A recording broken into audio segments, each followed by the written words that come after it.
오늘 교재 24페이지 펴보세요. 공부 다 해서 왔을 거라고 생각하고 하겠습니다. 27페이지에 보시면은 관련돼 있는 보기가 좀 있어요. 필요한 것만 좀 보시면 27페이지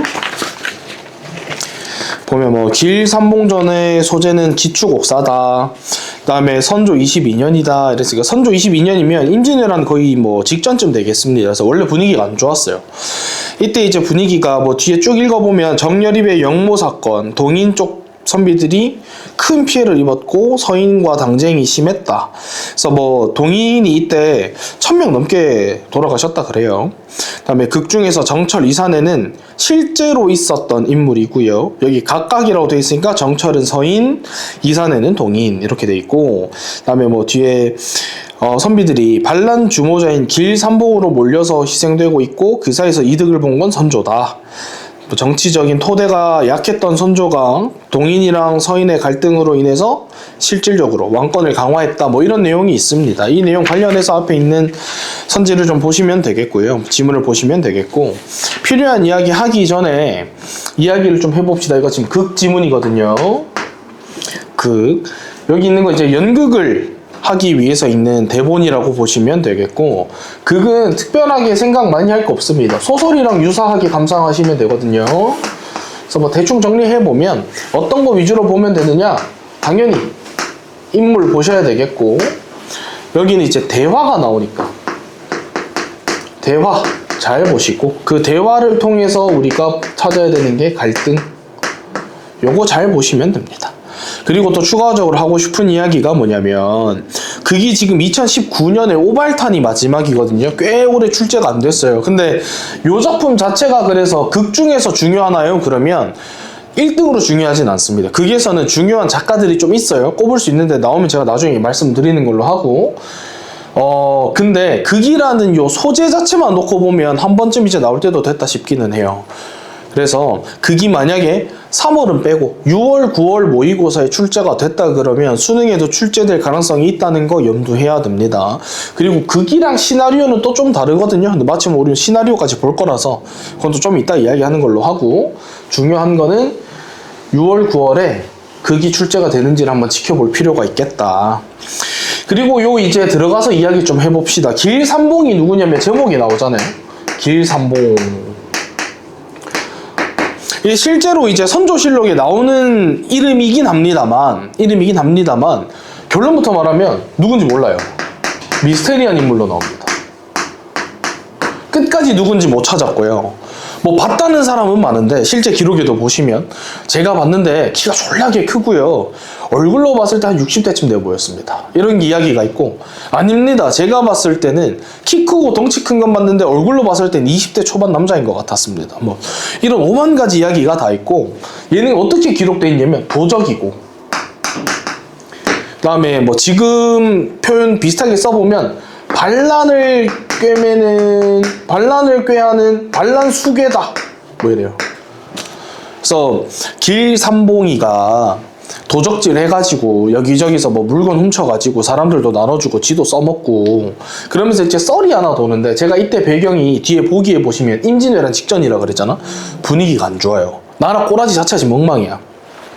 그래갖고 막 그런 썰이 돌아.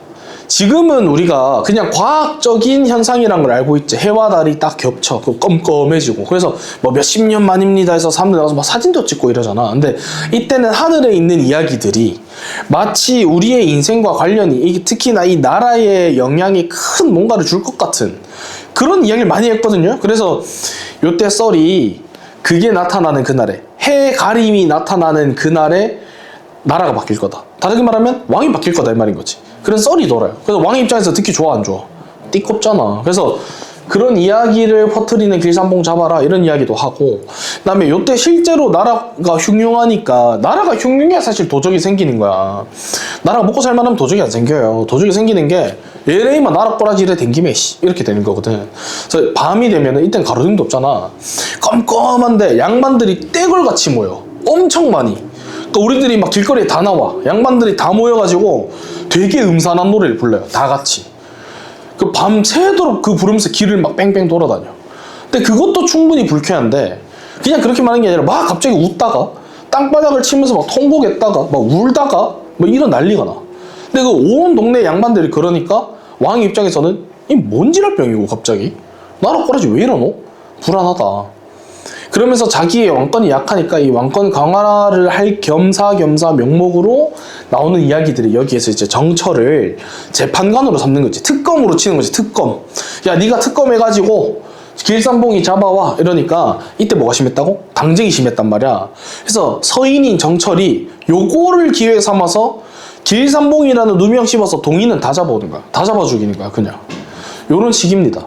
근데 그거를 왕이 과연 바보라서 몰랐냐? 아니지, 알지. 근데 놔두는 거예요. 이 극에 보면은 막판에는 그 서인한테 줬던, 정철 서인에게 줬던 그 모습을, 그 자리를, 특검 자리를 동인 누군가에게 넘겨. 이사내에게 넘기지. 그럼 이제 뭐가 되는 거야? 리버스 시작되는 거야. 동인이 이제 서인 잡아 죽이겠죠. 결국 이기는 건 누구야? 선조야, 선조. 너희끼리 죽이든지 말든지 간에 서로 왕 눈치 살살 보면서 강화되는 건 왕권인 거지, 왕권. 그런 이야기가 여기 실려 있는 겁니다. 앞부분 줄거리랑 같이 한번 보겠습니다. 동인인 정여립이 용모죄를 씌워서 죽는 거지. 죽었어. 선조는 정여립과 함께 거론된 반란의 주모자 길산봉이를 잡아와라 이래요. 그래서 그 특검의 자리를 누구한테 주냐? 서인인 정철한테 준단 말이야. 그래서 제가 아까 이야기했는 것처럼 정철은 진짜 수사를 제대로 하는 게 아니라 요게 기회다 싶어가지고 이제 동인들 잡아 죽인단 말이지. 그래서 엄청나게 많은 동인의 선비들이 죄 없이 죽습니다. 근데 그러는 와중에 진짜 길산봉은 잡혔냐 안 잡혔냐? 안 잡혀요. 그러니까 나중 가서는 그게 진짜로 있기는 있느냐? 길산봉이라는 게 실제로 존재하는 인물이냐? 한참 이런 이야기가 돌던 쯤에 또 정철이 처사 최영경을, 처사라는 의미 좀 알아둬야 됩니다. 처사는 벼슬에 나아가지 않고 초야에 묻혀 살고 있는 선비를 말해요.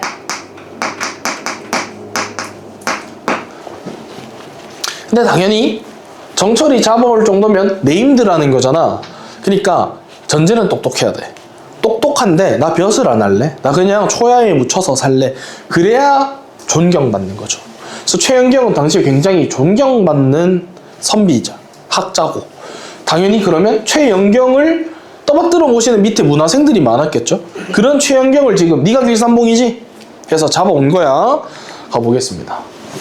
최영경이 자리에 있습니다. 코러스들이 나오는데 코러스가 하는 역할이 여기서 뭐냐면, 아까 제가 말했죠. 이때 시대 배경이 어땠다고, 흉흉했다고. 양반들이 나와서 음산한 노래를 부르면서 울기도 하고 웃기도 하고 사람들이 무서워 저 사람들 왜 저래 막 이랬던 분위기라고.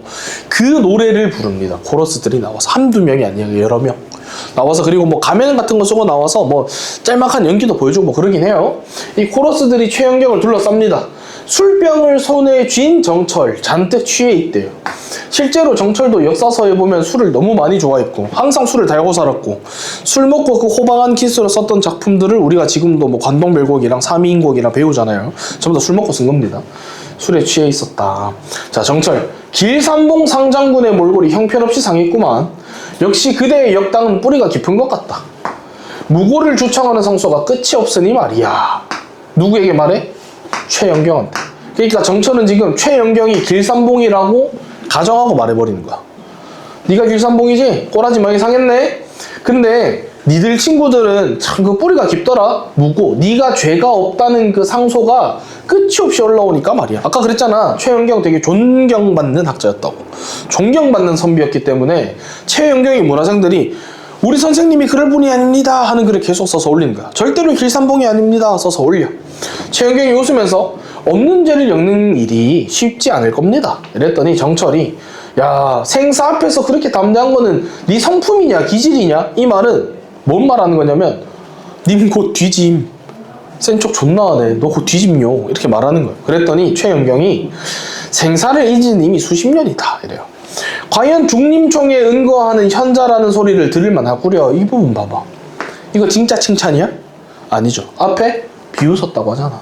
그러니까 이거 지금 비꼬는 거야. 비꼬는 거. 네가 그 초야에 들어가서 벼슬하지 않고 들어가서 산다더니 뭐 존경받는 학자고 현자라고 하더니 그럴만하네. 비꼬는 겁니다.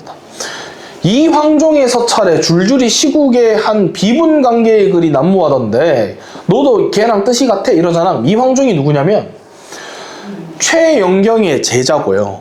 최영경의 제자고, 이황종은 실제로 나라 꼴하지 마, 엉망진창이다 이런 것들을 막 써서 계속 그 글을 올려.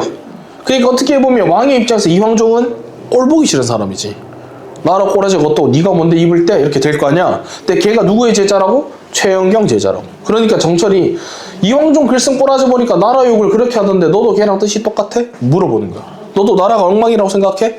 이랬더니 최영경이 어떻게 대답하냐면 혹은 옳고 혹은 아니 옳고. 이게 뭔 말이야? 그럴 수도 있고 알 수도 있고 이런 거지.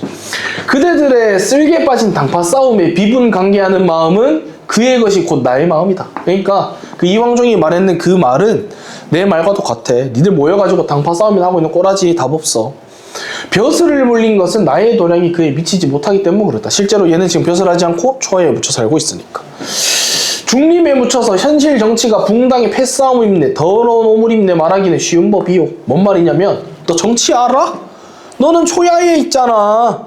너는 현실 정치를 해본 적이 없잖아. 말만 하는 건 쉬운 거야. 말만 하는 거는. 나는 현실 정치를 하기 때문에 붕당의 패싸움이 여전히 하는 말을 들어도 할 수밖에 없는 거야 라고 정철이 이야기했더니 최영경이 그러면 화려한 옷을 입고 고를 출입하면서 사탕 발린 소리로 임금기를 어둡게 하고 당쟁만 일삼는 너희들이 농부의 땀을 알고 있냐? 배고라 죽어가는 애를 알고 있냐? 약 한 번 못 써먹고 죽어가는 노복의 처지를 아느냐? 이게 전부 다 뭐 말하는 거야? 니들 민생이 진짜 뭔지 알아? 이게 말하는 거잖아. 맨날 예쁜 옷만 입고 궁궐에 들어와가지고 당쟁하는 니들이 민생을 돌볼 줄 알아? 밤마다 피토하면서 세상 끝날 날을 노래하며 뒹구는 백성의 울부짖음에 왜 대답 안 해? 다시 말해서 너네 왜 민생에는 신경 안 써? 두 귀가 멀쩡한데 왜 귀 처막아? 이렇게 말하니까 정철이 야 뜻만 있으면 뭐해? 행함이 없으면 다 헛것이야 이래요. 뭔 말이야? 너 정치 알아?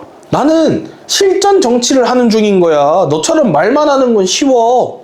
이렇게 말했더니 최영경은 야 네가 헛것을 노네? 실제로 있지도 않은 것을 핑계 삼아서 선비의 목치는 네가? 이렇게 말하는 거야. 둘이 완전히 대립하고 있는 걸 뭘 통해서 보여줘? 대사를 통해서. 그게 장점이라고 하면 그게 쉽다고 느껴지는 이유는 서술자가 없어요. 그래서 둘의 대화를 가지고 내가 충분히 이들의 갈등 관계를 유추할 수 있기 때문에 그렇거든요. 자, 중략 뒷부분도 한번 같이 봅시다. 선조가 나와요. 왕이지. 화내면서 야 길산봉이 도대체 누구길래 최영경까지 죽였냐? 이래. 최영경이 죽었다는 걸 알 수 있지? 실제로 여 그간에서 옥사합니다. 근데 옥에서 힘들어서 죽는 게 아니고 누가 가서 술에다가 독을 타서 먹여요. 그래서 사실상 이제 독약을 먹여 죽인 거지. 정철이 송구합니다. 최영경이 길산봉이라고 하기에는 미력한 인물인데 옥에서 죽음까지 이르렀으니 저를 혼내주세요. 하지만 수많은 고변을 밝히고자 충성심에 그런 거니까 좀 그거는 정상참작 해주세요 이렇게 말하는 거야. 그랬더니 새로운 인물 나옵니다. 이산해. 우리 아까 보기에서 봤죠? 얘는 어디? 동인. 그러면 상대적으로 서인인 정철과는 사이가 당연히 안 좋겠죠. 이산해가 그래. 최영경을 길산봉이라고 무고한 이들이 모두 정철의 부하임을 눈여겨보세요. 이건 전부 다 정철의 계략입니다. 정철이 최영경이 길산봉이라는 프레임 씌워서 죽이려고 한 거예요. 그랬더니 정철이 아닙니다. 나는요 충심으로 옥사를 진행하였을 뿐. 여기 보면 이 사는 일사자제? 그래서 이제 재판이라는 뜻입니다. 재판. 나는 충성심으로 재판을 진행한 거지 죄 없는 자를 무고한 적은 없습니다. 이랬더니 이사내가 충심을 다한다는 위관이 뭐냐면 재판관 이런 뜻이거든요. 재판관. 충심을 다한다는 재판관이 술에 째려가지고 진행을 해? 정철 뭐가지 치세요. 나가리 시키세요.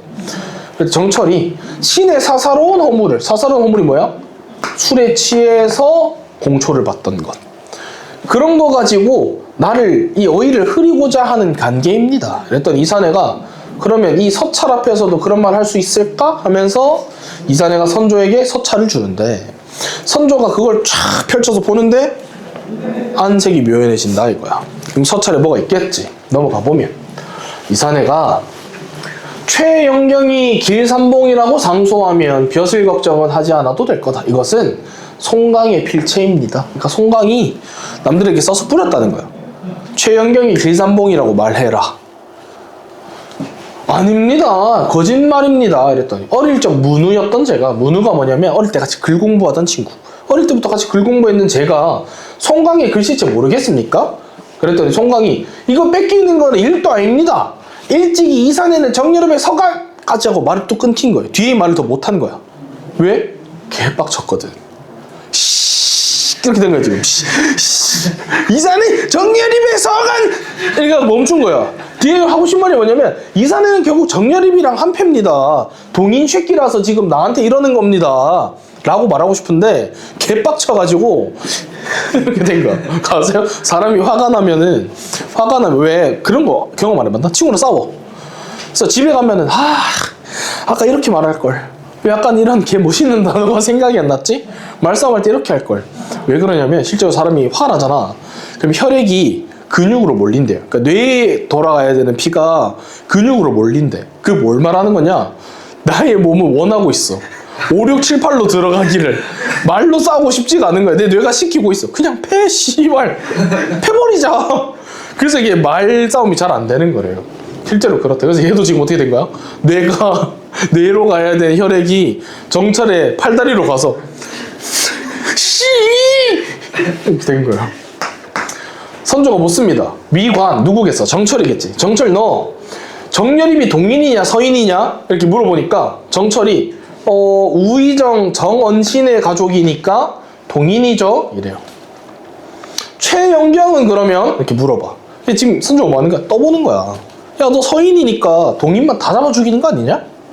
그랬더니 정철이 초야에 은거하는 인데 뭐 동서의 구분이 어떻겠습니까? 이래. 그랬더니 선조가 사람들이 그대 정철 당신을 동인백정이라더라. 동인이면 다 죽이는 동인백정이라 그러는데 네 생각이 어때? 이랬더니 정철이 절대 아닙니다. 저 그런 사람 아닙니다. 영모를 막으려고 한 충심입니다. 이렇게 이야기하는 거야. 맞습니다. 이럴 수 없을 거 아니야. 동인이면 저는 쳐 죽이고 봐요. 이럴 수 없잖아. 그랬더니 이산의 대감 그대가 이제 위관을 맡으래. 그럼 어떻게 된 거야? 원래 위관을 맡고 있던 정철은 파직된 거죠. 잘렸어. 그리고 위리안치해라. 위리안치 같은 건 분명히 설명 줄 텐데 알고 있으면 좋죠. 위리안치가 뭐냐면 유배는 타지로 보내는 거잖아. 위리안치 유배랑 비슷한 건데 집 안에 놔두고 집 주위에 동그랗게 이 울타리를 칩니다. 그래서 이 울타리 밖으로 못 나가. 약간 우리 집에 있는 덕춘이 비슷하게 되는 거야. 집 밖에 못 나가. 덕춘이도 나가고 싶으면 산책 깔려면 허리 받아야 되잖아. 동그랗게. 또한 최영경을 무관이를 잡아서 혼주를 내라. 그랬더니 예 받들겠습니다 이래. 그랬더니 정철이 끌려가죠. 전하 모함입니다 하면서 선조가 이사내에게 웃음을 보여. 씩 하면 이사내 기분이 어떻겠어? 내 뜻대로 됐농 이렇게 될 거 아니야. 잘 풀렸농. 그러면서 이사내 한편 이렇게 생각할 수도 있어. 이사내가 만약에 착한 사람이라면 드디어 길삼봉이라는 핑계로 사람들 쳐 죽이는 일이 끝나겠거니 이런 생각을 할 수도 있잖아요. 그래서 선조가 씩 웃으니까 이제 끝났나 보네. 같이 따라오셨는데 갑자기 웃음 싹 꺼두더니 너 지금 뭐하냐?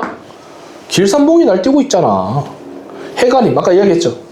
해와 달이 만나는 그날이 되면은 천지가 개벽한다며. 얼마 안 남았으니까 빨리 길삼봉을 잡아들여라. 이게 뭔 말이야?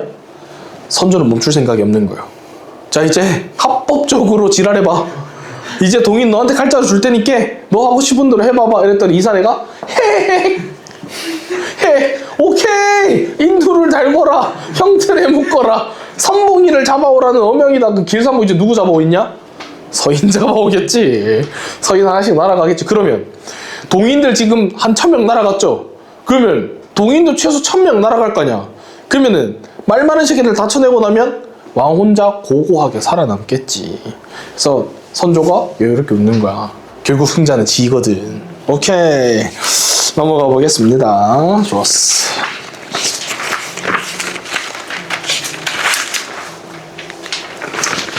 오케이 다음입니다.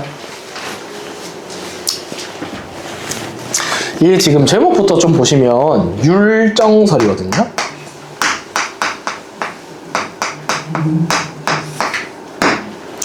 잘 들으셔요. 따지자면 갈래가 고전수필인데 고전수필은 그냥 고전수필이 아니라도 수능에서는 수필과 극은 절대로 동시에 나오지 않습니다. 둘 중에 하나만 선택하게 돼 있어요.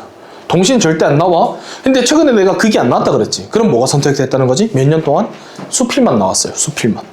그 중에서도 고전 수필이 나올 확률은 늘 높은데 그냥 모든 고전 수필은 다 좋아 이게 아니라 1티어를 고르자면 교훈이 있어줘야 돼요. 교훈이 있는 고전 수필은 수능 출제의 1티어다. 그러면 율정설은 어떻게 되는데 하나씩 분석을 좀 해볼게요. 이 앞으로 자주 나오니까 보면 돼. 일단 제일 뒤에 나오는 설 있죠. 이건 그냥 너네 나름대로 아 이거 고전 수필이구나 이렇게 바꿔주시면 돼요. 무슨 설이라고 해서 자꾸 이거를 소설이라고 생각하는 경향이 있는 애들이 있는데 아니야. 고전 수필 때 무슨 설이라고 합니다. 그리고 이 정 있죠. 이 정은 보통 정자를 의미해요. 정자. 근데 지금 우리가 뭐 산에 가서 앉아있는 정자, 공원에 있는 정자 이런 거 생각하지 마시고 펜션이라고 생각하면 좋아요. 펜션. 지금으로 치면 펜션이야. 펜션. 오케이? 우리 펜션 놀러 가봤을 거 아니야? 여름 휴가도 갈 거 아니야? 어디로 가? 바닷가로. 산으로 가지. 여름 휴가를 대구 한복판으로 간 사람 잘 없거든요. 대구 한복판에는 펜션이 잘 없기도 하고. 그래서 이 정자는 보통 예쁜 자연물이 있는 곳에 짓습니다. 그리고 앞에 나오는 뭐 여기선 율이었고 여러 가지 글자들이 있을 수 있는데 여기 나오는 것들은 아마도 여기 있는 이 자연물과 연관이 있을 확률이 높아져요. 그러면 여기에 있는 이 자연물과 이 정자 이야기랑 하고 싶은 이야기는 도대체 뭐냐? 되게 뻔합니다. 어떤 거냐면요. 이런 거야. 윤주가 집을 샀대.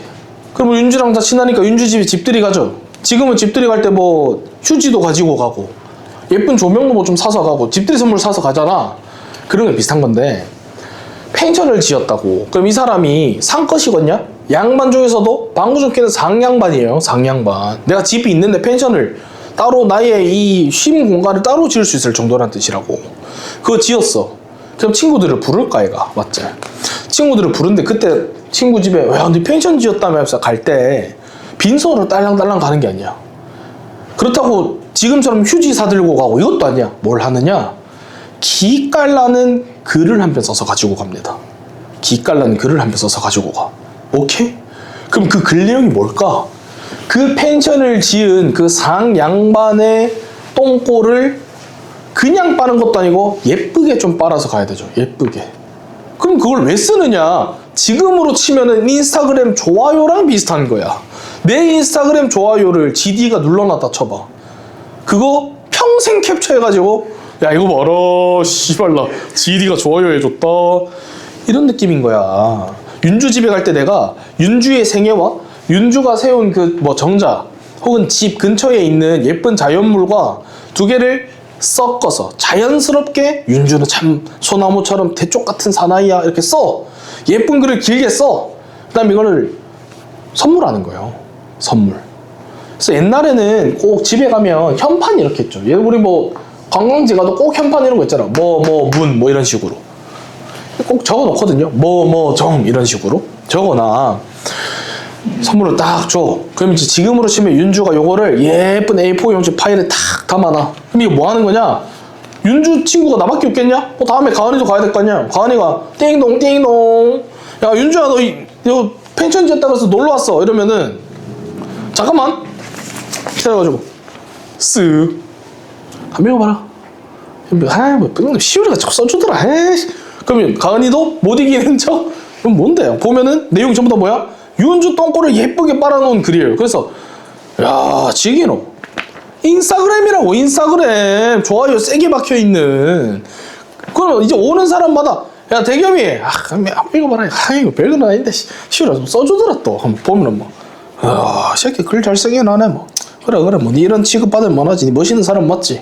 이거 하려고 하는 거예요. 이거 하려고. 그래서 대부분요 이 무슨 설 특히 뭐 정 들어가는 정자에 대해서 이야기한다 이런 것들은 자연물과 그 집을 산 누군가를 엮어서 빨아주는 글을 예쁘게 써서 선물한 글입니다. 선물한 글 실제로.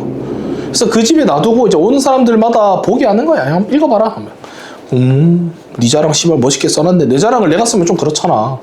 내 자랑을 남이 뭐 시우리가 열심히 써준 윤주의 글을 윤주가 남들에게 막 보여주는 거지. 이 내용도 똑같아요. 그럴 수밖에 없습니다. 그래서 전체적으로는요 사실 결론이 나요. 분명히 어떤 자연물이 있을 거고 그 자연물이 있는 근처에 얘가 뭘 샀을 거야. 정이 들어간 걸로 봐서는 정자를 지었을 거야. 그 정자 놀러 가면서 집들이 선물로 기깔나는 글을 써가지고 선물한 거예요. 그 내용은 전부 다 뭐다? 그 집을 지은 그 사람을 칭찬하는 내용. 보면 윤상군이, 상군은 재상이란 뜻입니다. 아주 높은 직급이야. 아주 높아. 재상이라 그러면 보통 뭐 왕 바로 밑에 정도 돼. 아주 높아. 윤상군, 윤재상, 어쨌거나 그래 상군이나 재상은 둘 다 이름이 아니라 직함입니다. 직함. 윤상군이 일찍이 곤강 남쪽에 집터를 마련했어요. 집터 동서쪽에 밤나무, 밤이 한자로 율이잖아. 율. 밤나무 숲이 울창해서 거기다 집을 짓고 밤나무 정자라는 뜻으로 율정이라고 했대요. 나왔지? 율정의 의미 나왔어. 밤나무 정자야. 율정설은 그러면 밤나무 정자 이야기 이렇게 되는 거네. 그지? 지금 또 조금 서쪽으로 가서 새로 집을 샀는데 밤나무 숲이 더 무성합니다.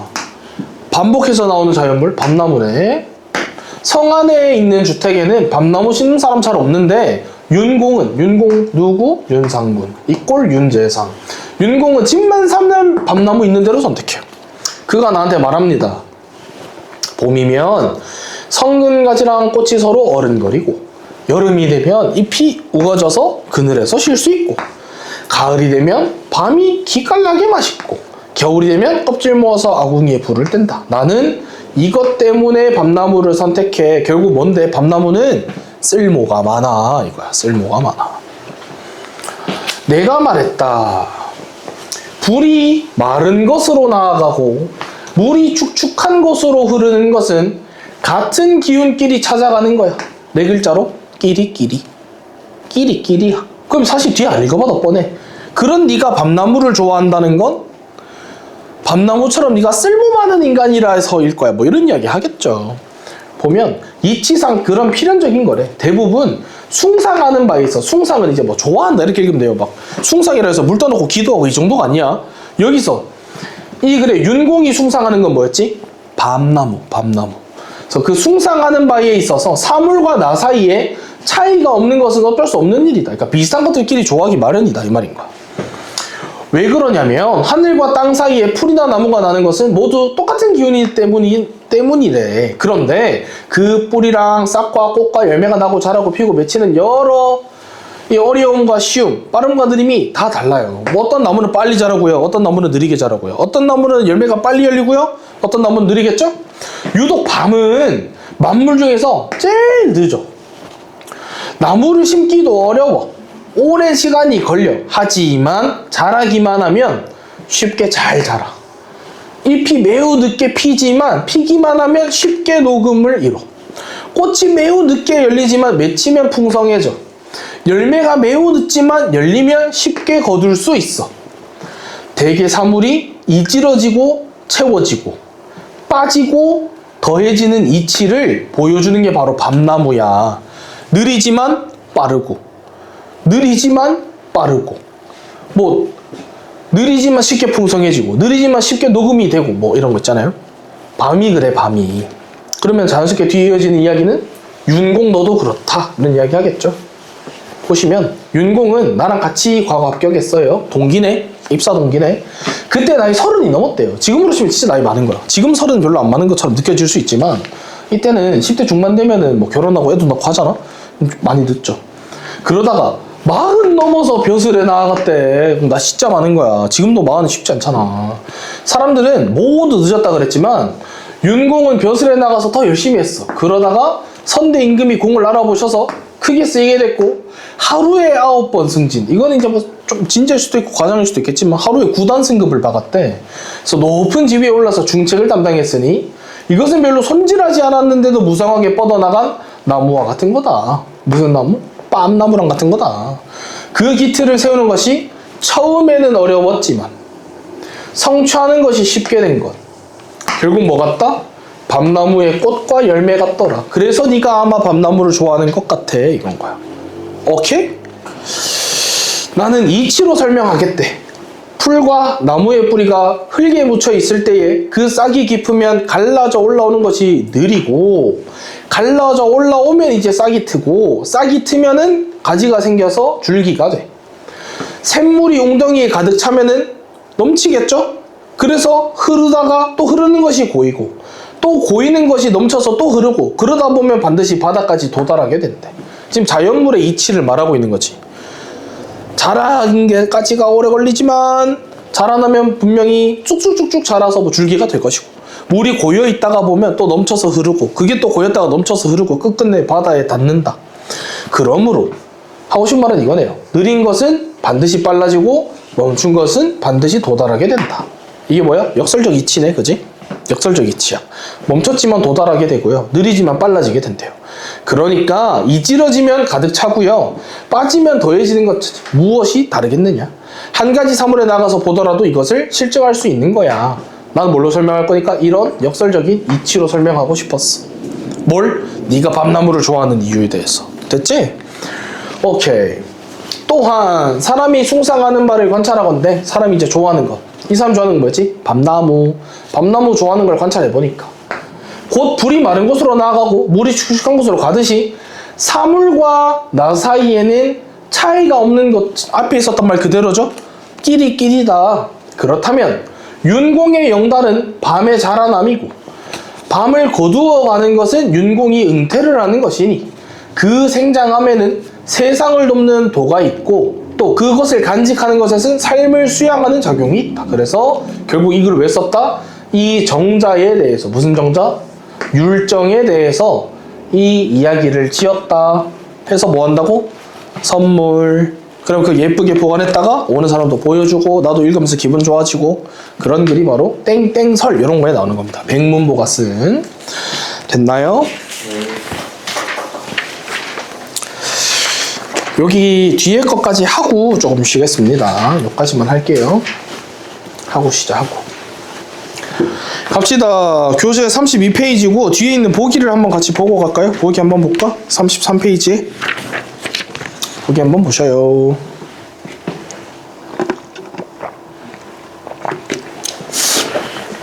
자, 제가 현대시를 이야기할 때는 보기에서 정보를 가지고 가는 거에 그치지 마시고 내재적으로 글을 읽으려면, 그러니까 시 안에서 시를 해석하고 싶으면 가지고 여기 있는 단어를 그대로 끌고 가서 써야 된다 그랬잖아. 그리고 생각해야 하는 거 두 개 뭐?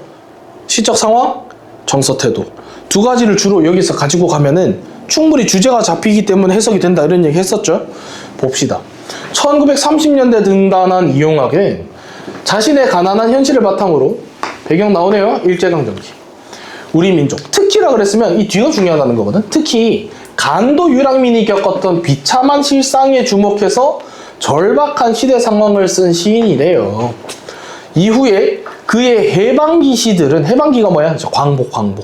광복 이후의 시들은 해방을 맞아서 고향으로 돌아오는 유랑민의 소회와 또 감격을 그리고 한반도 운명에 대한 고뇌가 있대요. 선생님, 유랑민들이 돌아오는 소회, 감격, 이거는 뭐 멀리 있다가 고향 돌아오니까 기분 좋은 거 알겠는데 한반도 운명에 대한 고뇌는 왜 합니까?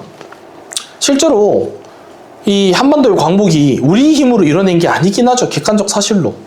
일본이 이 보통 용기가 있었던 게 아니었잖아. 그때 대단했잖아. 그래서 무슨 생각을 하냐? 아, 내가 이 세계를 제국화하고 싶다. 그러니까 내 밑에 두고 싶다. 그래서 혹시 가족 중에 일본인 가족이 있는 사람? 또 집에 가가지고 질질 쳤짤 사람? 다다미 방에서 울고 있는 사람? 없제? 경륜이 괜찮나? 아, 저 괜찮은데. 원숭이 새끼들이 보통 용기가 있었던 게 아니에요. 그래서 어떻게 하냐면은 미국을 습격하잖아. 그래서 미국에 가. 그래서 미국이 어떻게? 처음으로 인류 역사상 최초이자 마지막으로 안 되겠다. 너희는 혼 좀 놔야 되겠다. 해가지고 일본 삥 가가지고 완전히 시원하게 핵폭탄 한 방 주잖아요. 근데 핵폭탄이 터지면 막 으악 이런 게 아니야. 알겠지만 떨어져서 한 다음에 확 가라앉으면 삭제가 돼요. 삭제가. 그래서 사람이 죽으면 그 자리에 그림자 남는 거 봤어? 핵폭탄 터진 영상 보면 사람이 막 터져서 막 이게 아니야. 삭제되고 이렇게 쓱 없어지고 여기 그림자가 남아요. 실제로 사람이 있었던 그 흔적처럼. 그래서 일본인들이 실제로 원폭이 처음 터졌을 때 피해 상황을 가늠을 못해요. 왜냐하면 연락이 안 돼. 그래서 인마들 왜 연락이 안 되노? 왜냐하면 아무것도 없어졌거든. 근데 몰라. 과학기술이 이렇게 발전된 데가 아니잖아. 그래서 뭐노? 하고 하던 일 계속해요. 한 번 더 가. 그래서 미국이 야 인마들 깡 좋노. 해서 한 방 더 줘요. 한 방 더 주니까 헤이 잠깐만 이게 뭐고? 그래서 완전한 항복. 그래서 우리 갑자기 광복이 된 거잖아. 광복이 돼가지고 이제 우리나라 안에서 못 살겠다? 멀리 가 있던 사람들이 한 번에 막 돌아와. 그래서 짱짱 좋다. 이 소외 감격만 있을 수도 있었는데 또 그러고 나서 우리나라가 뭐가 돼? 또 분단되잖아. 분단된 이유가 뭐야? 우리가 스스로 독립한 게 아니었기 때문에 이 나라는 힘이 없으니까 미국인 자기들이 대신 돌봐주겠다. 러시아에서는 아니 우리가 돌봐주겠다. 하다가 체제 그 이념의 대립 때문에 꽝 하고 부딪혀서 지금은 아예 찢어져서 지내잖아요. 그런 고뇌가 있었다 이거야. 이 작품은 객지에서 고단한 삶을 살다가 고향으로 돌아가는 유랑민이랑 변환기의 현실 속에서 이향을 결정해야 하는 화자의 상황이 나와요. 화자는 고향으로 돌아가?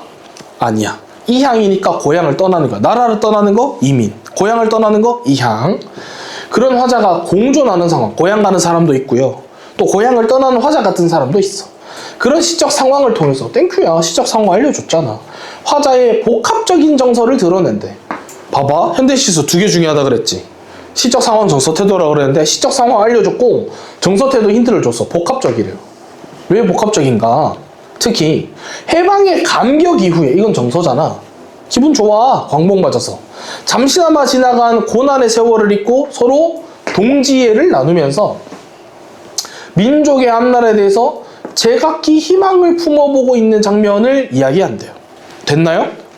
네. 주요 정서들, 시적 상황들, 배경까지도 다 정리됐어요. 우리는 우리의 뇌피셜로 시를 읽지 마시고 시 안에 있는 내재적인 의미를 여기에 끌어가서 그리고 그 안에서 시어끼리 연결해 나가면서 해결을 해야 됩니다.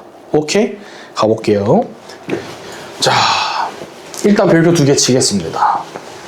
이용학은요 02년도에 그리움, 05년도에 낡은 집, 21년도 그리움 나오고 한번 출제될 때 됐습니다. 중요한 작가예요. 게다가 고3 수능에는 절대 무시할 수 없는 게 하나 있거든요. 현재의 정치 상황, 현재의 정치의 성향 이런 걸 중요하게 생각하거든요. 제 생각과는 상관이 없습니다. 저는 정치적 색깔이 없어요. 그렇다고.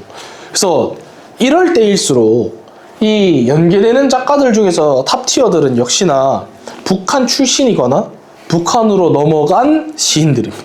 이 새끼들. 아니 웃으면 안 돼. 6.25 때 뒤에 촬영 중이라고. 내가 왜 말 아낀지 모르겠어? 편집자가 또 전화 온다니까. 선생님 그런 얘기 하지 마세요. 사투리 그만 쓰세요. 또 이런다니까. 저의 생각과는 아무 상관없고 그냥 팩트만 나열해드리면 북한으로 넘어간 작가거나 북한에서 온 작가가 중요하다고요. 이용학의 고향이 어디냐면 함경도입니다. 함경도. 중요할 수밖에 없어요. 근데 왜 이게 별이 3개가 아니라 2개냐? 왜 출제가 가장 확률이 좋아 보인다고 말하지 않느냐? 제가 아직 확인이 덜 된 건 딱 하나가 있어요. 그게 뭐냐면 교과서에 실리냐 안 실리냐 모르겠어. 내가 아는 교과서가 전부가 아니잖아. 그래서 잘 모르겠어요. 만약에 교과서에 이 작품이 실린 적이 있다? 그럼 수능이 안 나올 겁니다. 근데 만약에 없었다? 그럼 이건 6월 9일에 안 쓰이면 진짜 수능 때 꼭 2번은 더 보고 들어가야 돼요. 됐죠? 오케이, 가보자. 무얼 실었느냐? 화물 열차의 검은 문이 탄탄히 잠겼다. 끌어봐. 일단 검은 문, 이런 것들은 뭐 색채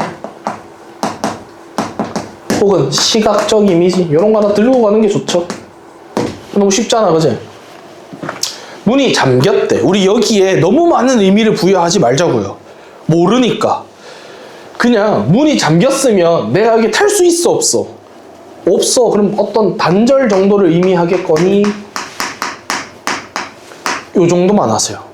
이거 무슨 좀 더 딥하게 가서 뭐 열차 안에 뭐 들어가지 못했으니까 뭐 다른 유랑민의 심정이다 뭐 이렇게까지 가지 말자고요. 일단은 아는 것만 하자고요. 못 들어갔어. 그래서 어떻게 됐는데 바람 속을 달리는 화물 열차의 지붕 위에 우리는 제각기 두어두었대요. 오케이? 그럼 이 지붕 위는 좋은 공간이 아니야? 뭐 아니겠지. 안에 들어서 가면 좋은데 지붕 위에 갔어요. 별로 좋은 공간 아닌 것 같고 거기에 제각기 두어누웠어. 그래서 뭐 하고 있냐면 하나씩의 별을 쳐다봐요. 잘 봐.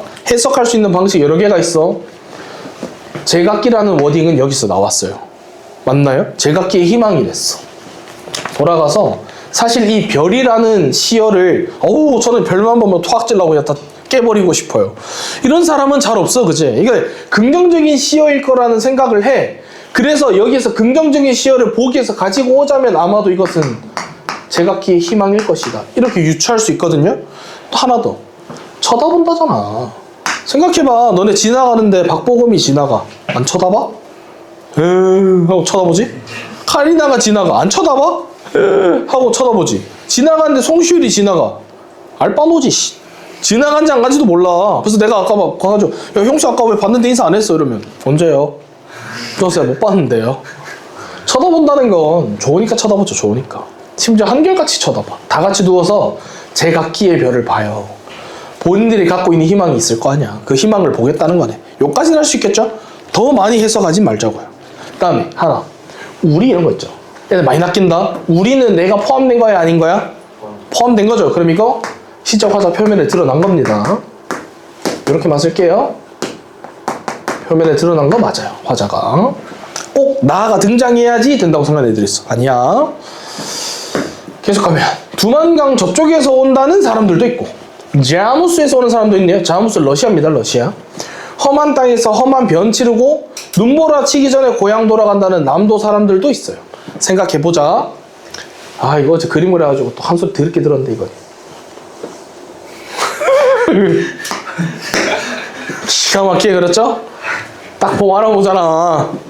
주삭. 샤. 그럼 여기가 이제 러시아쯤 되고, 그치? 여기는 중국. 어떻게 거냐? 일제강점기 때 우린 대부분 어디로 갔습니까? 이쪽에. 북간도 지역 이쪽에 가 있었잖아. 여기에서 지금 뭐 하는 거야?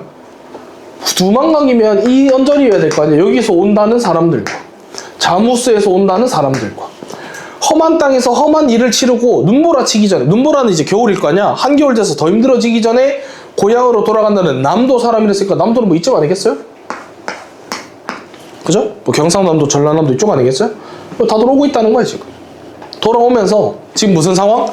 열차 못 타서 열차 지붕에 앉아가지고 다들 고향에서 오면 이렇게 먼 낯다치야 우리 위에서 물어볼 거 아니야. 어디서 오셨어요? 나는 뭐 북간도에서 오고 있습니다. 어디서 오셨어요? 나는 자무스에서 오고 있어요. 원래 집은 어디신데요? 우리 고향 뭐 남도죠. 뭐 이런 사람들 막 모여 있다는 거야. 그래서 좀 이야기하다 보니까 북어 쪼가리, 초담배 밀가루떡 이런 걸 막 꺼내요. 뭐 하는 건데? 앞에 있는 시어를 가지고 와요. 앞에 있는 거. 내 머릿속에 있는 생각 꺼내지 말고 여기에서 뭐래? 동지애. 와가지고 아유 다들 고생하셨죠? 동지애를 나눠. 그치? 주머니 있는 뭐 귤도 하나씩 나눠주고 막 먹으면서 와. 그런 거 나누면서 요기하면서 이래요. 내사, 나. 이용학 본인은 서울이 그리워서 고향과는 딴 방향으로 가고 있대요. 그러면 서울이 어딘데? 좀 그렇네. 이쯤 되겠죠? 그렇다 쳐. 여기 서울이라 쳐. 그럼 이 사람들도 여기서 오고 있어. 이렇게 오고 있어. 나도 서울이 그래서 이쪽으로 가고 있다는 거지. 이 열차는 지금 서울로 가고 있다는 거네. 근데 고향과 딴 방향이라는 것은 내 고향이 이쪽 부분은 아니라는 거죠. 그래서 뒤에도 이건 나오겠지만 실제로는 고향이 여기 이북 쪽이었다. 그래서 내 고향이 가려면 난 여기 내려야 되는데 지나쳐서 쭉 서울 쪽으로 내려가고 있는 거지. 오케이? 그래서 내가 서울이 그리워서 간다고 하는 것은 여기서도 있었잖아. 화자는 뭘 결정했어? 이향을 결정했어. 돌아가서 있는 거 가지고 가야 돼. 나 서울 왜 가? 고향이랑 딴 방향으로 간다 그랬으니까 이향을 결정했다. 이렇게 가야 되는 거지. 내 머릿속에 있는 생각으로 자꾸 해볼 생각하지 말고 준 정보를 활용하자고요. 화자는 뭐 이향을 결정했구나. 변환기에. 오케이. 푸르른 바다와 푸르른 바다 이것도 똑같죠? 푸르른도 역시나 뭐 색채 혹은 시각적 이미지 됐고, 거리를 서름 많은, 감정 나오니까 체크. 서름이 많은 이민열차의 흐린 창으로. 진짜 이민열차 창이 흐렸을까? 관리가 안 돼서 더러워? 그게 아니라 내 상황이 어때? 서름이 많아. 눈물이 그렁그렁. 눈물이 그렁그렁해서 창문이 흐리게 보이는 거야. 그저 감정 또 나오죠. 서럽게 내다보던 골짝골짝을 갈대와 마찬가지로. 그러니까 나라 꼬라지가 이러니까 못 살겠다. 북간도로 위로 다 올라갈 때 이민열차 타고 갔었는데 그때 다들 주위에 밖에 보이는 풍경 내가 다시 돌아올 수 없을 것 같고 일제강점기 때문에 나랑 전혀 상관없는 나라로 가야 하고 눈물 그렁그렁하고 갔었는데 갈 때랑 똑같이 헐벗은 채 돌아오는 사람들과 또 마찬가지로 헐벗었대. 그러니까 나 지금 주머니에 든 거 있어 없어? 없어. 이왕 뭐 먹고 살려고 타지 갔으면 거기 가서라도 좀 잘 살다가 돌아왔으면 좋았을 텐데 갈 때나 올 때나 똑같이 그 주머니에 든 거 아무것도 없어. 하지만 나라에 기쁜 일이 많아요. 그게 뭔데? 광복. 앞에 있었던 보기를 가지고 오면 뭐 해방. 똑같은 말이죠. 나라에 해방이라는 큰 기쁨이 있었기 때문에 울지를 못해요. 누가? 함경도 사내가. 그럼 함경도 사내 누군데? 화자 이렇게 되겠지.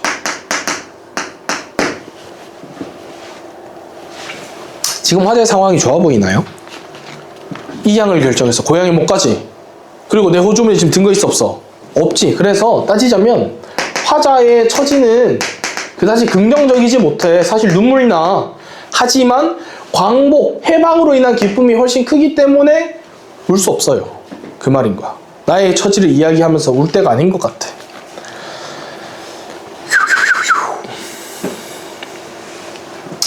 그리고 여기서 마찬가지로 헐벗은 채 돌아오는 사람들도 있고 뭐라고? 마찬가지로 나도 헐벗었다 그랬잖아. 그럼 여기서도 뭘 느껴? 동지애 이렇게 하겠지. 나랑 똑같네? 저도 가진 거 없어요. 뭐 이런 거지.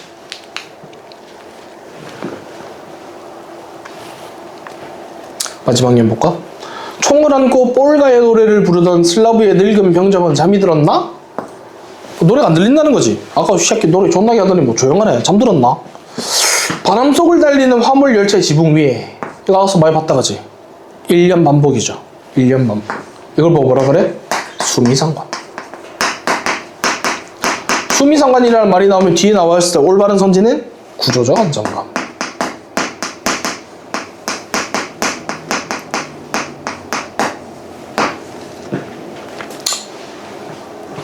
바람 속을 달리는 화물열차 지붕 위에서 우리는 제각기 두루누워서 보았네요. 한결같이 하나씩의 별을 봐요.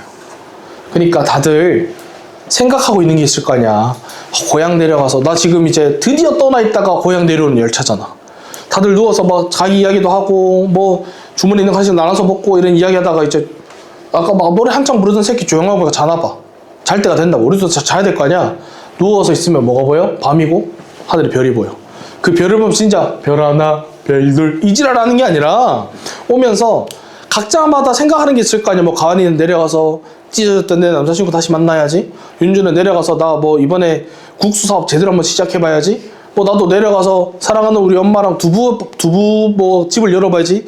각자만의 꿈들이 있을 거 아니에요. 그런 희망을 안고 가서 이제 좀 잘해봐야지. 이런 걸 간직하면서 눈을 감을 거 아니야. 그 이야기 하는 거야. 그 이야기. 됐나요? 오케이. 합시다. 이제 2개 하면 마치니까. 다음이 이제 제가 아까 앞에서 이야기했던 시나리오입니다. 시나리오. 시나리오는 영화 상영을 주제로 하는 거죠. 얘 제목 보면 카인의 후예라고 나오거든요. 애들 어제 아빠 물어보니까 카인 누군지 잘 모르더라고. 성경에 나오는 인물이고 인류 최초의 살인자.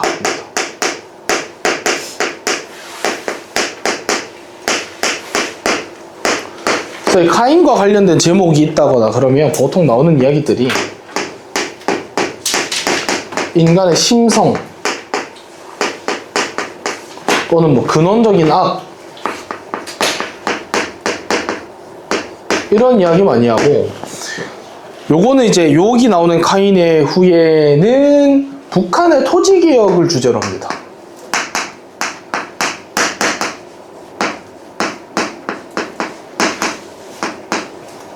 북한의 토지개혁이 뭐냐? 저도 뭐 북한 사람 아니라서 자세히 모르겠지만 북한은 공산당이니까 개인이 땅을 가지고 있고 뭐 흔히 말하는 그 악덕 부르주아 지주 절대 용납 못 하잖아요. 그래서 그런 사람들은 오만 가지 핑계를 가지고 그 사람 재산을 다 뺏어갑니다. 나라에서. 그래서 그런 과정을 이야기하는 시나리오입니다. 시나리오. 같이 한번 읽어볼게요. 시나리오는 앞에 요 표현 딱 붙제. 신인 거. 신 32. 뭐 그렇게 중요한 건 아닙니다. 훈이 방이고. 남포불에 불이 땡겨졌대. 남포불 그러면 뭐 캠핑 같은 거 좋아하는 사람 한 번씩 봤을 건데 조그마한 호리병처럼 요렇게 생겼고 안에 불 퐁 하고 올라오는 건데 램프입니다. 램프에 불이 땡겨졌어. 드러나는 사방 탁자와 문각 그리고 서가에 가득한 책들. 문이 열리면서 오장녀가 밥상을 들고 들어옵니다. 엉거저춤 일어나서 상을 받는 훈이 그의 손이 실수로 오장녀의 손과 겹쳐진다 이러잖아. 그거 아니야 그거. 너네가 생각하는 왜 대학교 가면 그냥 돌아다녀야 되는데 항상 책을 뭔가 막 이런 느낌으로 가잖아. 항상 가방에 안 넣고 이렇게 가다가 어마 탁 부딪혀. 책이 와라라 쏟아져. 그때 서로 막 줍다가 소리 탁 그러면 씩 뭐고 그런 거 아니에요 지금. 그런 거 찌리릿 했다고. 찌리릿. 놀란 듯 바라보는 오장녀. 훈이 어색하게 하면서 상을 받아요. 그 바람에 숭늉이 흔들립니다. 나가는 오장녀를 보고 훈이가 말해요. 저기 거기 좀 앉으오 이렇게 했다는 거야. 그래서 오장녀가 띠용 빼용 하면서 앉았어. 그랬더니 이제 오장녀도 자기 일을 좀 생각하시래. 그랬더니 오장녀가 아무 말을 안 해요. 근데 남편도 돌아오고 그럼 여기에서 방금 분명히 손 맞으면서 씩 이거 했는데 오장녀는 결혼을 했어요. 남편이 있어. 근데 지금 약간 훈이랑 썸씽이 있는 거야. 썸씽이. 그리고 돌아온다 그랬으니까 일단 지금 옆에 없어. 이래서 이제 군대 간 남자친구가 있는 여자친구 꼬시기가 제일 쉽다. 이런 이야기가 있는 거야. 지금 남편이 가고 없어. 그래서 탁 저한테 어머 했지만 일단 남편이 있어요. 훈이가 이제 아마 남편도 돌아올 거고 오장녀 당신 앞길을 좀 생각해야 될 겁니다. 그랬더니 겨우 말을 내뱉고 시선을 둘 데 없어서 남포불을 봅니다. 오장녀도 거기를 봐요. 그런데 오장녀가 눈에 왠지 모를 물기가 부풀어 오른대요. 눈물이 맺혔다는 거잖아. 그러니까 지금 훈이가 당신도 이제 당신 찾아갈 길 가시오 이랬더니 오장녀가 이렇게 됐다는 거 아니야. 내일은 걱정 마시라요. 내일은 내가 알아서 가시오 이렇게 했다고. 그랬더니 훈이가 아무래도 난 떠나야 될 것 같아. 그렇다고 당장 떠난다는 건 아니래. 뭐 농토에 애착이 있어서 그런 건 아니고 지금 떠나면 영원히 고향을 버리는 것 같아서 그렇대. 아무튼 사람들이 내쫓지 않는 이상 떠나고 싶지는 않아요. 처음 오장녀가 여기 와서 살림 봐줄 때부터 봐봐요. 나는 내가 지주요. 오장녀는 소작인의 딸이라고 생각해 본 적이 없대요. 여기서 관계가 나와. 나 훈이는 땅을 가지고 있는 지주입니다. 그리고 그 땅을 빌려서 소작을 하고 있는 사람이 있는데 그 소작농의 딸이 여기 나오는 오장녀예요. 오장녀. 관계가 이렇게 나오고 조금도 의리관계 같은 거에 얽매여서 행동을 자유롭게 못한다거나 그러지 마세요. 그러니까 나와의 의리 때문에 떠나지 못하고 계시다면 떠나세요. 오장녀씨 빨리. 이렇게 했다는 거야. 그랬더니 오장녀가 나도 처음부터 선생님이 우리 집 지주라고 해서 와 있는 게 아니에요. 그리고 싹 바가지 없는 말처럼 들릴지 모르겠지만 앞으로 선생님 계시는 동안만이라도 저한테 나가라는 말은 하지 말아주세요 하면서 어떻게 돼? 여기 보시면 말을 못 맺고 격정에 못 이겨서 따뜻하고 나가는 이 장면이란 말이야. 지금 나가라고 하지 마세요 이랬더니 아무래도 오장녀를 위해서 좋지 않을게요.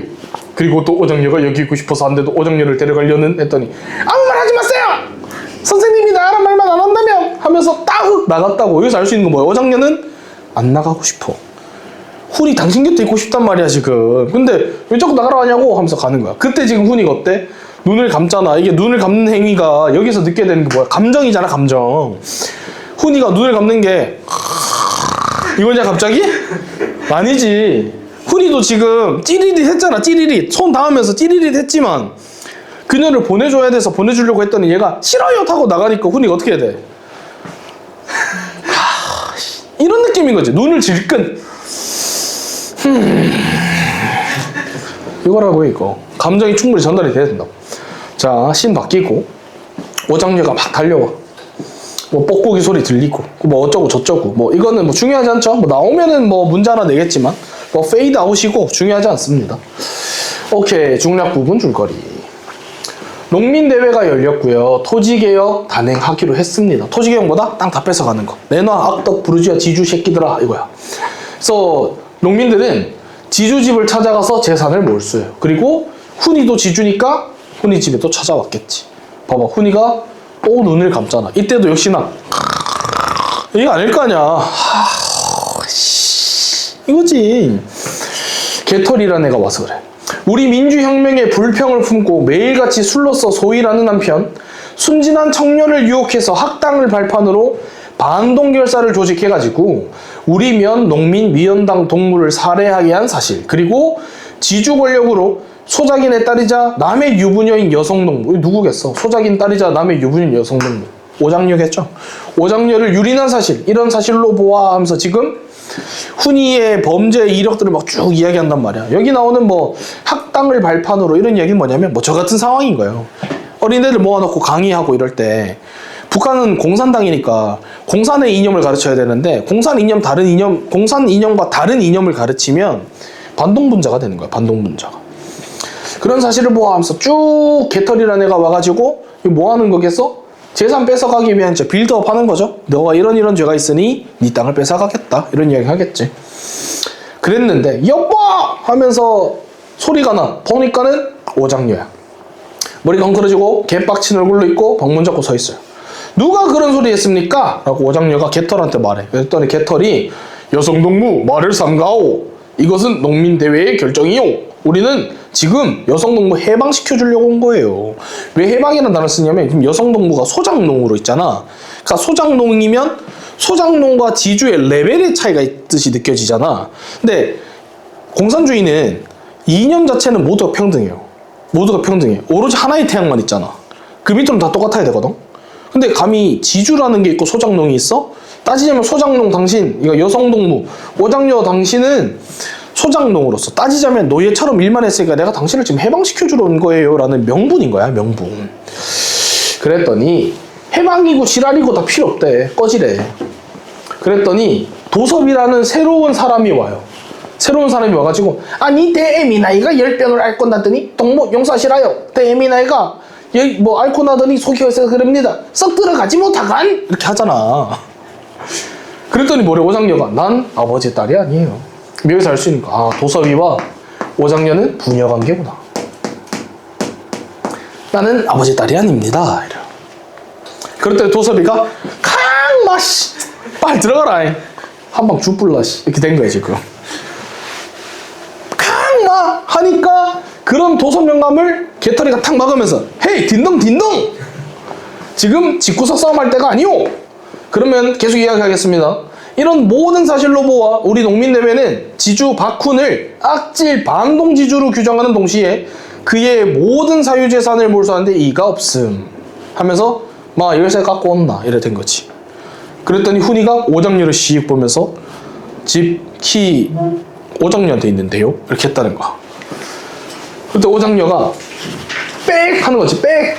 안 돼요! 남의 집 열쇠는 말라달라 합니까? 이러니까 개털이 동무! 더 이상 우리의 공작을 방해했다간 이 공작이 뭐야? 재산 몰수하는 거. 우리가 재산을 몰수하는 이것을 방해했다간 어떤 처벌 당하는지 알고 있습니까? 이랬더니 오장녀가 이 집은 내 집이야요. 내가 살아있는 동안 누구 하나 집에 손을 못 대요. 이래. 그랬더니 개털이 뭐라 그래? 짐작이 간다는 듯이. 야래. 내 동무가 이 집에서 여러 해 종살이 했다는 거를 알고 있어. 그래서 내가 그 중앙에 잘 이야기해 줄게. 오늘 공작은 일단 나한테 맡겨. 내가 다 알아서 처리해 줄게. 그러니까 개털은 지금 오장녀도 여기에서 맨날 소장농 한다고 지금 개빡쳤구나. 이 집 네 거라고 해서 생각하는구나. 걱정하지 마. 네가 그런 고민을 하니까는 해결해 주려고 내가 온 거야.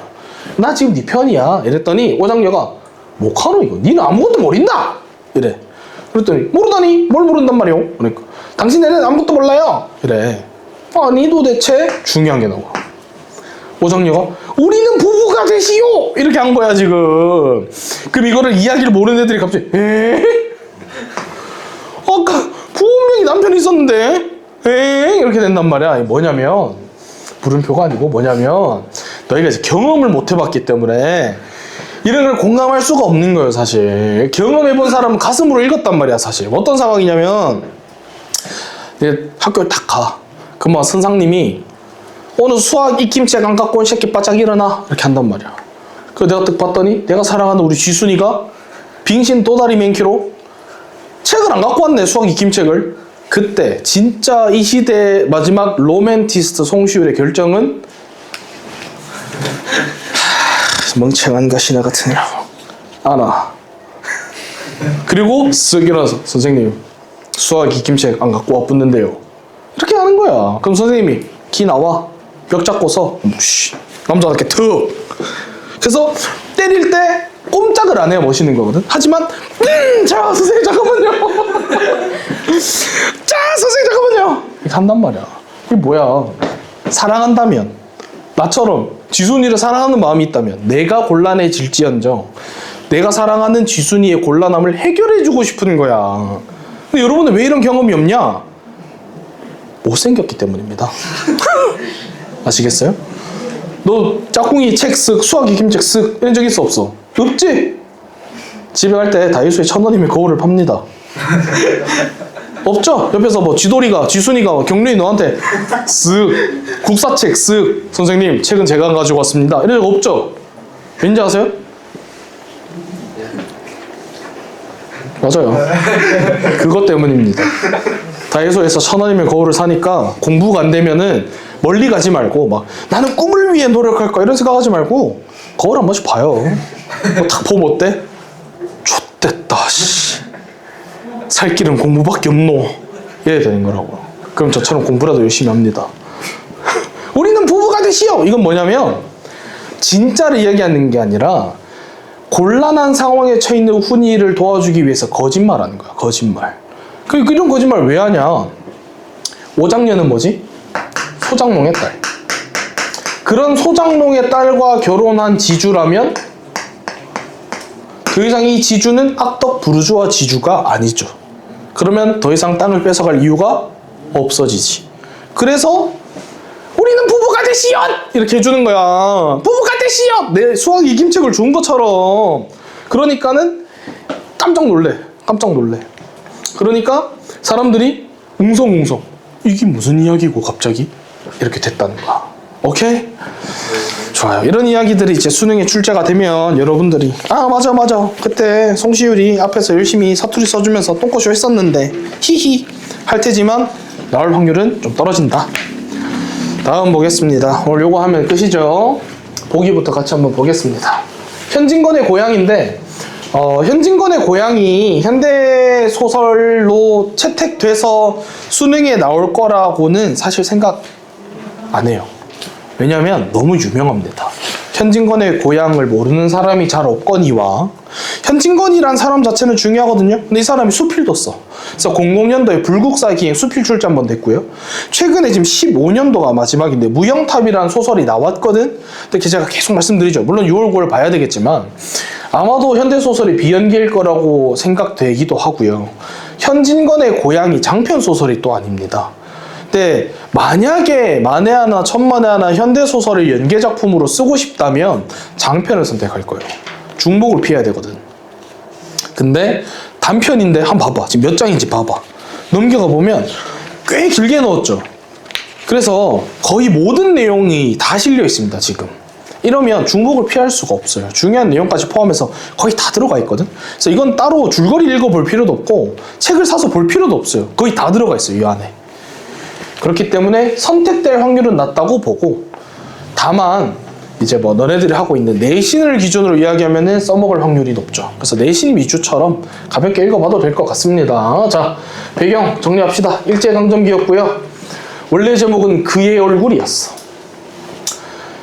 훗날 고향으로 바뀌었고요. 이 작품에는 역사의 굴곡 속에서 우리 민족이 감내해야 됐던 극심한 고통. 그게 뭔데? 향촌 파괴. 고향이 박살났어. 그래서 살 곳이 없어요.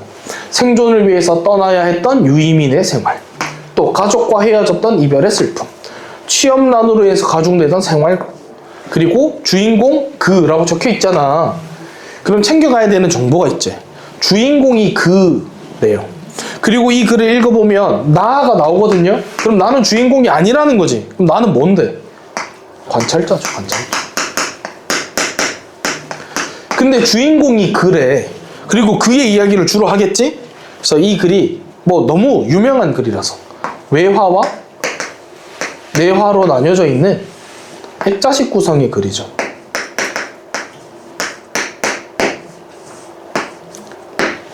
그래서 외화에서 주로 하는 이야기들이 뭐냐면, 외화에서 하는 이야기는 나가 글을 관찰합니다.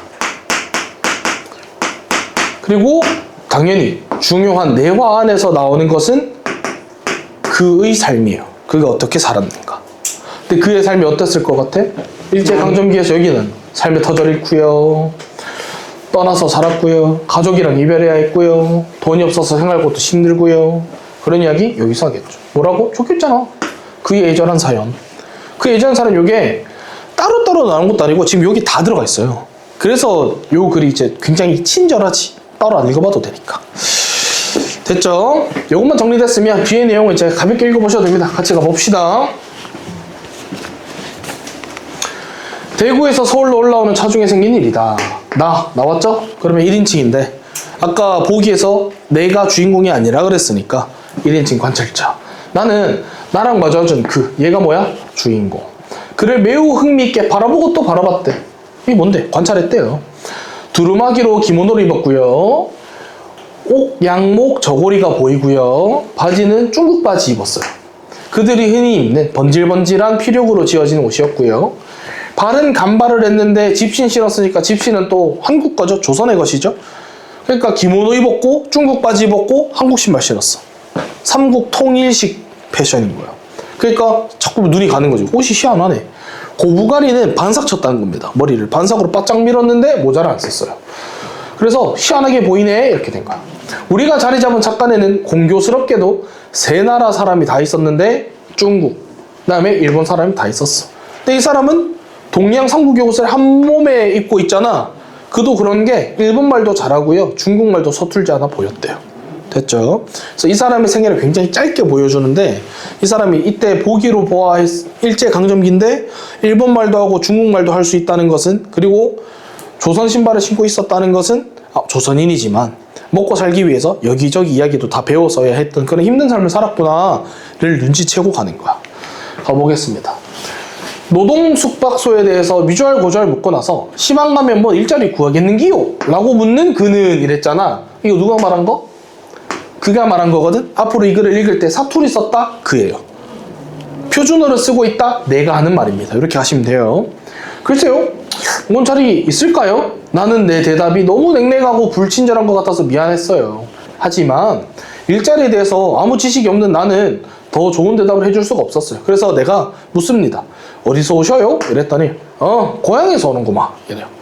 그는 한숨을 푹 쉽니다. 그러자 신세 타령 실마리는 풀려 나왔어요. 그럼 이때 이 뒤로부터 이제 뭐 나오는 거야? 그의 삶. 그의 삶.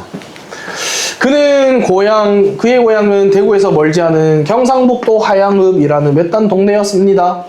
한 100호 남짓한 그곳 주민은 전부가 역둔토를 파먹고 살았는데, 얼마 전에 릴스에서도 떠돌아다니는 거. 내가 이런 거 중요하다 그랬어? 안 중요하다 그랬어? 안 중요하다고 하다가 갑자기 이런 거 찾아봐가지고, 선생님 저는 역둔토가 뭔지 몰라서 그걸 이해 못하겠어요.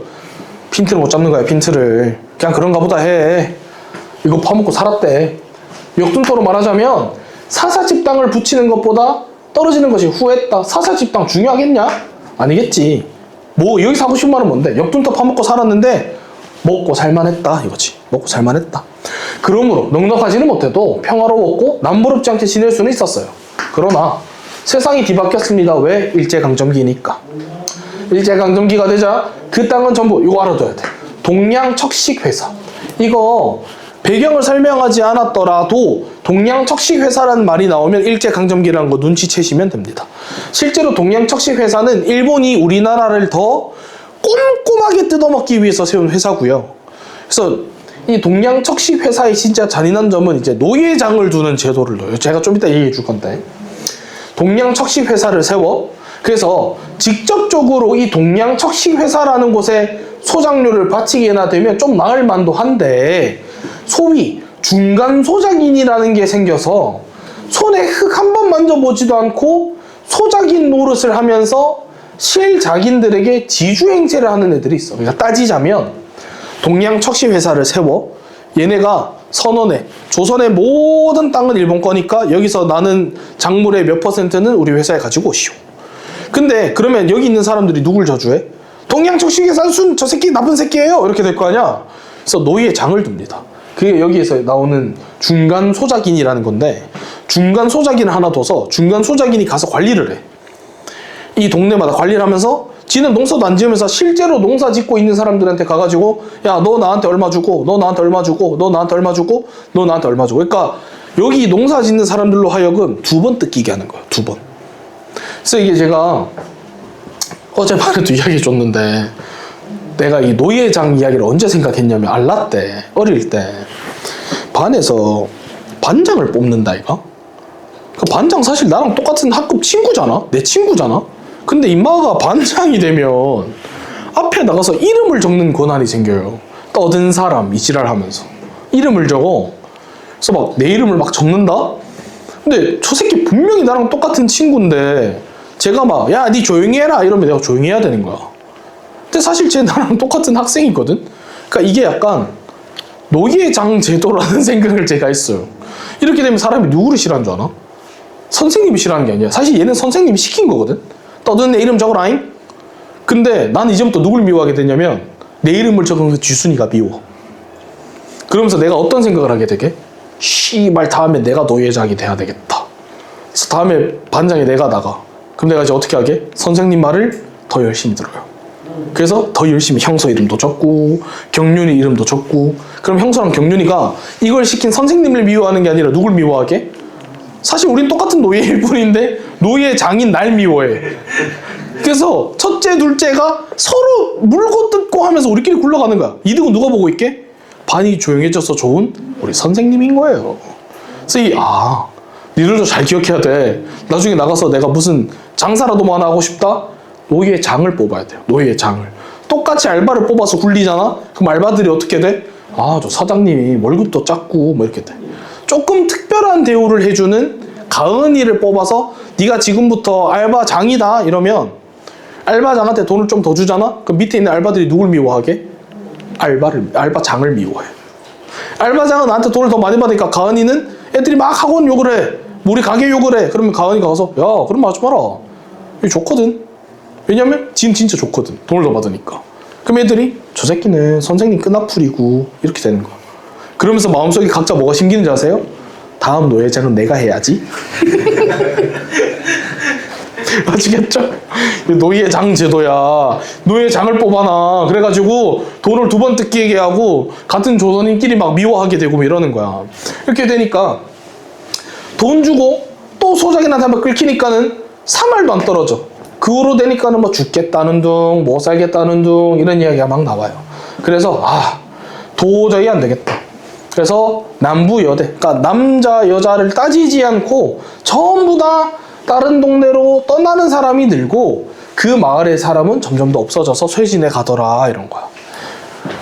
결국에 이 마을이 엉망진창이 된 이유는 뭐지? 아까 보기에서 봤는 것처럼 일제강점기라서. 오케이. 지금으로부터 9년 전에 17살, 그가 17살 되던 해 봄에 그의 집안은 살기 좋다 그러길래 서간도로 이주를 갑니다. 근데 사실 쫓겨서 간 사람인데 뭐 어디 가더라 뭐 좋았겠느냐 이거야. 거기 갔을 때 비옥한 전야가 있긴 있었나 봐요. 전야라 그러면 이제 농사 지을 땅이거든. 그럴 땅이 있기는 있었는데 그들을 위해서 열리진 않았다는 거야. 좀 좋은 땅이 있으면 먼저 간 놈들이 다 차지했고 뭐 아무것도 없는 황무지가 많다고 하더라도 생각해봐봐. 나 돈 없어서 간 거잖아. 돈 없어서 간 내가 농사를 지으려면 농사는 오늘 농사하면 내일 결과물 나와? 아니야. 농사는 1년 동안 버텨야 되지. 그래서 그거 팔아서 먹고 살아야 되는 거잖아. 근데 나 지금 호주머니에 아무것도 없이 서간도에 갔어. 그럼 농사가 잘 되겠나 안 되겠나? 안 돼요. 1년 동안 먹고 버틸 만한 그런 재간도 없고요. 그래서 당도하던 날부터 아침거리 저녁거리 걱정하고 있는데 뭐 어째저째 해서 1년이라는 그 긴 세월을 먹고 입어가면서 그 거친 땅에서 버틸 깜냥이 안 되는 거야. 그럼 어떻게 해야 돼? 돈 빌려서 해야 돼. 다. 그 동네 사는 사람한테 가서 내가 1년 장사해서 갚을 테니까 1년 농사해서 팔아서 갚을 테니까 나 뭐 돈 좀 빌려주셔. 이렇게 해야 될 거 아니야. 남의 돈을 빌려서 농사를 짓고 보니까 가을 돼가지고 돈 갖고 나니까는 빈주먹이에요. 가진 게 하나도 없어. 이렇게 사는 동안 사는 게 아니라 억지로 버텨가고 있을 때 그의 아버지는 병에 걸려서 돌아가셔요. 19밖에 안 된 그가 홀어머니 모시고 악으로 깡으로 버티고 있었는데 4년이 채 안 돼서 엄마도 힘들어서 돌아가셔요. 완전 다 잃어버렸네. 아까 보기 쓰는 것처럼 가족과 다 이별했어요. 혼자가 됐지? 모친꺼정 돌아가셨구만. 돌아가실 때까지 흰죽 한 모금도 못 자셨구만. 이래. 그러면서 말을 뚝 끊습니다. 엄마 생각나서 눈물이 그렁그렁 이렇게 됐겠죠?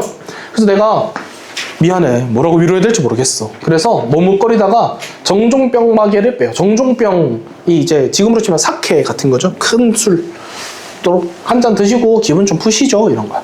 한 잔 부어서 끄어주고 나도 마셔요. 그가 한 연거푸 5잔을 때려박은 다음에 또 이야기를 해줍니다. 그는 부모를 잊고 더 이상 거기 있기가 싫었어. 엄마 아빠가 죽고 나니까. 그래서 신의주로, 안동현으로, 일본으로, 탄광으로, 대판 철공장으로 막 떠돌이 생활을 합니다. 이게 뭐야? 아까 보기 있었던 것처럼 먹고 살기 위해서 여기저기 막 돌아서. 벌이는 좀 나은데요. 외롭고 또 젊으니까 방탕해져. 그러니까 돈을 못 모아. 그리고 한 번씩 울화가 치밀어. 내가 어쩌다 이렇게 됐나. 그래서 한 곳에 주접을 오래 하고 있지도 못하겠더래. 화도 나고 고향도 그립고 그래서 훌쩍 뛰어나왔다가 오랜만에 고향도 둘러보고 또 벌이 구경할 겸 지금 서울 가는 길에서 만난 거예요. 나랑 그가. 그래서 내가 물어봐. 고향 가니까 반가운 사람들이 좀 있었나요? 그랬는데 반갑기는 무신 고향이 아예 없어졌더만 이래요. 그래서 내가 그래요. 뭐 9년이면 꽤 많이 변했겠죠? 그러니까 변한 게 아니고 아무것도 없더라니까. 집도 없고 사람도 없고 개도 한 마리 없더라니까. 그래서 내가 아예 폐동. 동 자체가 아예 없었다 이 말입니까? 이러니까 다 박살났더만 뭐. 우리 살던 집이 아마 텀은 안 남았겠나 싶어가 찾아봐도 못 찾겠더라 이거야.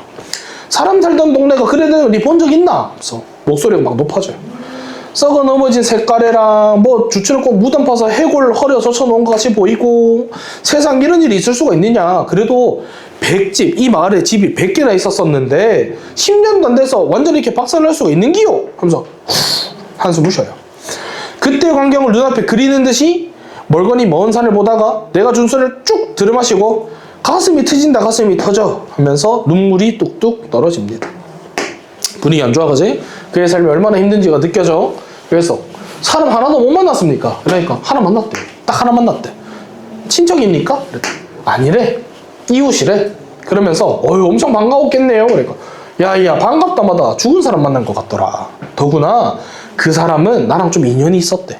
뭔 인연이요? 이러니까 나랑 결혼 아니마니 했던 여자래. 이때 이제 연애 결혼을 안 했으니까 뭐 대겸이 집에 아들이랑 시우리 집 딸이랑 결혼합시다. 이러면 우리 둘이 만나서 술 한잔 먹다가 그냥 해보자 하면 시켰잖아. 그런 여자였어. 오잉? 야, 그 사람 신세도 누구? 혼인말이 있었던 그 여자의 신세도 나의 신세만큼 힘들어 보였더라. 그래서 이야기를 하는데 그 여자는 자기보다 2살 누나야. 누나랑 결혼할 뻔한 거야. 한 이웃에 사는 탓으로 어릴 때부터 뭐 지지고 볶고 잘 지냈대요. 그리고 한 14살 됐을 때부터 이제 부모끼리 만나서 니 딸하고 우리 집 아들하고 결혼시키쁘지 뭐 이런 이야기가 있었다. 그리고 나도 히히 마음에 드농 이렇게 했다는 거야. 히히 누나랑 결혼하는 거 나쁘지 않농 이렇게 했어. 근데 그 처녀가 17살 됐는데 어디로 간지 모르겠는겨. 알고 봤더니 야빠라는 게 자기 딸을 20원 받고 대구에 팔았어요. 그러니까 나쁜 사람이지. 소문이 퍼지니까 저 새끼 아주 나쁜 새끼예요. 지 딸을 갖다 판 나쁜 놈의 새끼예요. 이랬더니 그 동네에서 당연히 못 살고 쫓겨났겠지?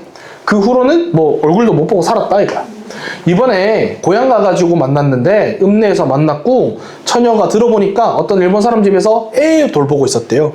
권려 이거는 그 앞에 나온 여자를 다시 한번 말하는 뭐 재규칙 내명사 같은 겁니다. 그 여자는 20원 몸값 받고 10년을 갚았는데 주인에게 빚이 60원이나 있었대요. 근데 몹쓸 병에 걸리고 또 나이고 많아지니까 주인이 아휴 그냥 가라 이렇게 됐다는 거야. 그 여자도 10년 동안 그리던 고향에 찾아오니까 집도 없어요. 부모도 없어요. 돌무더기만 있어가지고 이게 뭐고 하고 엉엉 울었다는 거야. 하루하루 울면서 보내다가 읍내 와서 돌아다니면서 내가 한마디 두마디 배웠던 일본말 덕택에 그 집에 있게 된 거였대. 짤막하게 그녀의 생애를 지금 나열해줬죠. 그래서 그녀도 힘들게 살았구나. 가족과도 찢어졌고 먹고 살기 위해서 떠돌이 생활을 하고 있었고 암만 사람이 변하기로 어떻게 그렇게 변했는지 몰라요. 숱도 많은 머리가 다 벗겨졌대. 눈도 푹 들어갔대. 얼굴빛도 유산을 끼얹을 것 같아. 유산 이제 황산입니다. 황산. 그러니까 염산 같은 거지. 얼굴이 뿌은 것 같더라. 얼굴이 많이 상했더라 이거지. 이거 많이 울었겠네요. 그러니까 아유 눈물도 안 나더라. 일본 우동집에 가가지고 정종을 한 10병 때려박았대. 완전히 적셨어. 각 5병씩 박은 거야. 각 5병씩 때려박고 헤어졌대요. 하고 가슴을 짜는 듯이 괴로운 한숨을 쉬더니만 그는 지난 슬픔을 새록새록 자아내면서 마음의 세계기에 지쳐 보이더래요. 이야기 다음은 뭐 하겠습니까? 하고 쓸쓸하게 입을 다물었어요. 그러면서 술이나 마저 먹읍시다 하고 이게 뭐야? 내가 그를 위로할 수 있는 방식이지 뭐.